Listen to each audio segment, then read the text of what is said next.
அன்பு ஆன்மீக தமிழ் அன்பர்களே நண்பர்களே, உங்கள் அனைவருக்கும் தமிழ் யூடியூப் சேனலின் இனிய தமிழ் வணக்கம். தாய்மொழியால் இணைவோம், தாய்மொழியை வளர்ப்போம். வாழ்க தமிழ், வளர்க தமிழ்.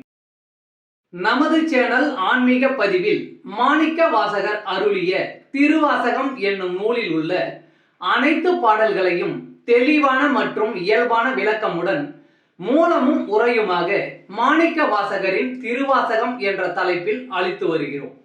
இதனை ஆன்மீக அன்பர்களாகிய நீங்கள் கேட்டு சிவனருள் பெற்று இறைபலன் பெற வேண்டியும், மேலும் இப்பதிவு உங்களுக்கு பிடித்திருந்தால் இந்த பதிவிற்கு லைக் மற்றும் ஷேர் செய்தும், அது மட்டுமல்லாமல் இதுவரை இந்த சேனலுக்கு நீங்கள் சப்ஸ்கிரைப் செய்யவில்லை என்றால் சப்ஸ்கிரைப் செய்து பெல் பட்டனையும் அழுத்தி ஆதரவு அளிக்கவும் அன்புடன் கேட்டுக்கொண்டு இப்பதிவினை தொடர்கிறேன்.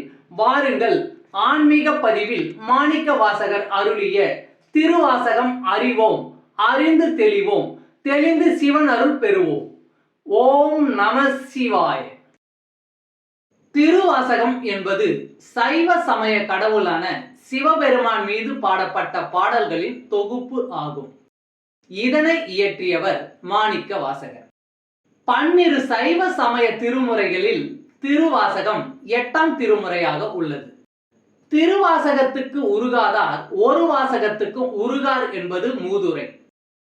பக்தி சுவையும் மனதை உருக்கும் தன்மையும் கொண்ட திருவாசக பாடல்கள் தமிழில் சிறந்த இலக்கியங்களின் வரிசையில் வைத்து எண்ணப்படுகின்றன. திருவாசகத்தில் 51 பதிகங்கள் உள்ளன. இவற்றுள் மொத்தம் 658 பாடல்கள் அடங்கியுள்ளன. இந்நூலில் 38 சிவத்தலங்கள் பாடப்பெற்றுள்ளன.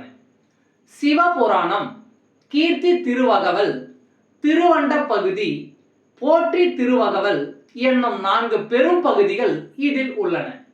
இவற்றை தொடர்ந்து திருச்சதகம் 100 பாடல்களும், நீத்தல் விண்ணப்பம் 50 பாடல்களையும், திருவெம்பாவை 20 பாடல்களையும், திருவம்மானை 20 பாடல்களையும் கொண்டது.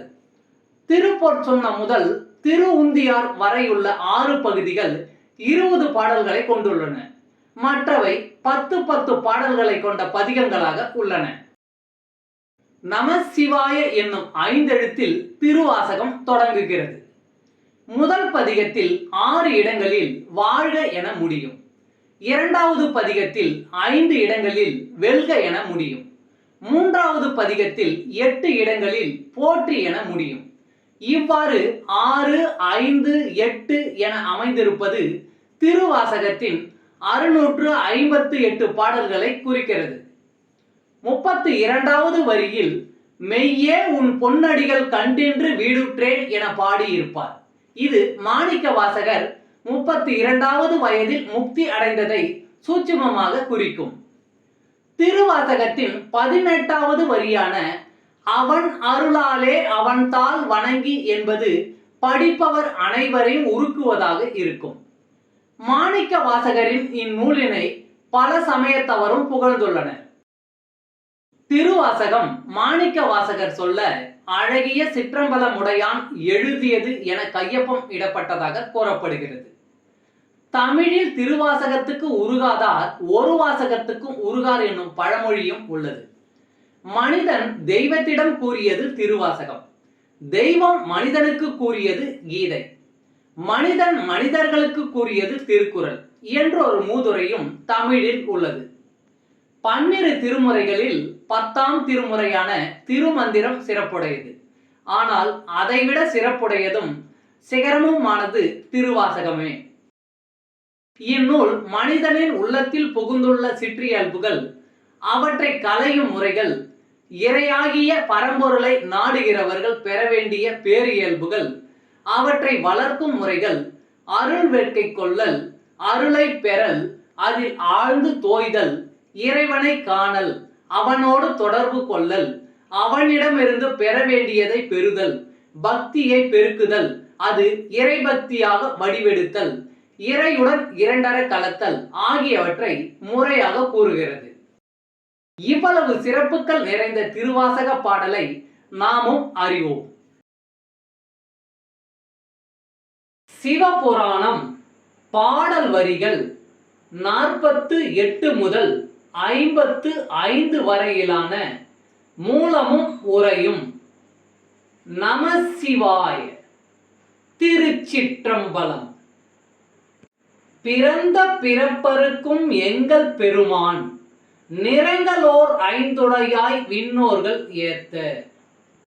பிறந்த பிறப்பருக்கும் எங்கள் பெருமான் நிறங்களோர் ஐந்துடையாய் விண்ணோர்கள் ஏத்த.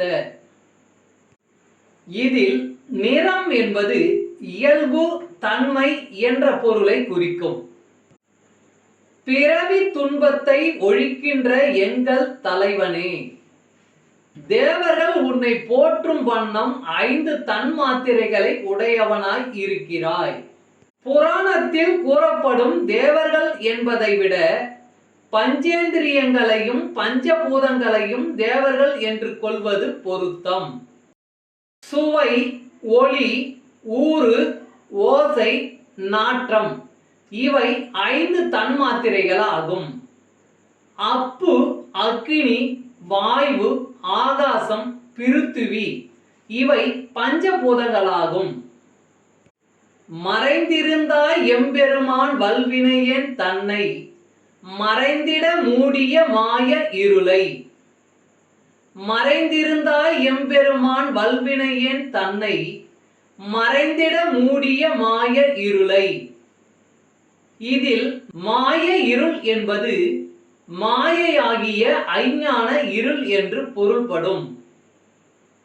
என்னை நான் அறிந்து கொள்ள இயலாதபடிக்கு அஞ்ஞான இருள் என்னை மூடிக்கொண்டிருக்கிறது. தேவர்களுக்கே விளங்காத உன்னை வினைகளுக்கு அடிமைப்பட்ட நான் எப்படி விளங்கிக் கொள்வது? வினை, மாயை, அஞ்ஞான இருள் இவை இயற்கையின் வெவ்வேறு கூறுகள். ஓயாது மாறிக்கொண்டிருக்கும் இந்த பிரபஞ்சம் ஒரு மாயை. அறம்பாவம் என்னும் அருங்கயிற்றார் கட்டி புறந்தோல் போர்த்தெங்கும் புழுவழுக்கு மூடி. அறம்பாவம் என்னும் அருங்கயிற்றார் கட்டி புறந்தோல் போர்த்தெங்கும் புழுவழுக்கு மூடி. என்னை இறுக பிணைத்திருக்கிறது நல்வினை தீவினை என்னும் உறுதியான கயிறு. உள்ளிருக்கும் தாதுக்களின் தத்துவமோ புழுவுக்கு ஒப்பானது. அது தொடர்ந்து அழுக்காக மாறிக்கொண்டிருப்பது. அந்த அற்பமான அமைப்பு வெளியில் தெரியாதபடிக்கு சருமம் என்கிற போர்வை மறைத்து கொண்டுள்ளது. மலம் சோறும் 9 வாயிற் குடிலை மலங்க புலனைந்தும் வஞ்சனையை செய்ய. மலம் சோறும் 9 வாயிற் குடிலை மலங்க புலனைந்தும் வஞ்சனையை செய்ய. உடலென்னும் சிறு வீட்டில் 9 ஓட்டைகள். அதன் வழியே ஓயாமல் வெளியேறிக் கொண்டிருக்கிறது கழிவுகள். அதில் உள்ள 5 புலன்களும் என்னை வஞ்சித்து வருத்தமுற செய்கின்றன. புலன்கள் 5 மூலமும் நாம் பெறும் ஆனந்தமும் அறிவும் முழுமையானவை அல்ல, நிலையானவையும் அல்ல. இந்த உண்மை தெரிந்தவர் அற்ப சுகங்களில் ஆசை வைப்பதில்லை. நமசிவாய். திருச்சிற்றம்பலம். தமிழ் அன்பர்களே, நண்பர்களே, ஆன்மீக பதிவில் இன்று மாணிக்க வாசகரின் திருவாசகம் என்ற தலைப்பில் திருவாசக பாடலை விளக்கமுடன் மூலமும் உரையுமாக தங்களுக்காக அளித்ததில் நான் பெருமை கொள்கிறேன். மேலும் இப்பதிவில் அளிக்கப்பட்ட திருவாசகம் மூலமும் உரையும் யான் அறிந்து கொண்டவை. யான் அறிந்த இந்த திருவாசகம் பற்றி நீங்களும் அறிந்து கொள்ள வேண்டும் என்ற நோக்கிலே இப்பதிவில் அளித்துள்ளேன். யான் அளித்த இந்த பதிவு உங்களுக்கு பிடித்திருக்கும் என்று நான் மிகவும் நம்புகிறேன். இப்பதிவு ஏதேனும் ஒரு வகையில் உங்களுக்கு பயன்பட்டால் அதில் எனக்கு மிக்க மகிழ்ச்சியே. வாழ்க வளமுடன். சர்வம் சிவமயம். இறையருள் பெறுவோம், இன்பமாய் வாழ்வோம். அன்பு ஆன்மீக தமிழ் அன்பர்களே, நண்பர்களே, இவ்வீடியோ பதிவினை கேட்டு இன்புற்று ஆதரவு அளித்த அனைத்து தமிழ் உள்ளங்களுக்கும் எங்கள் உள்ளம் கனிந்த நன்றி.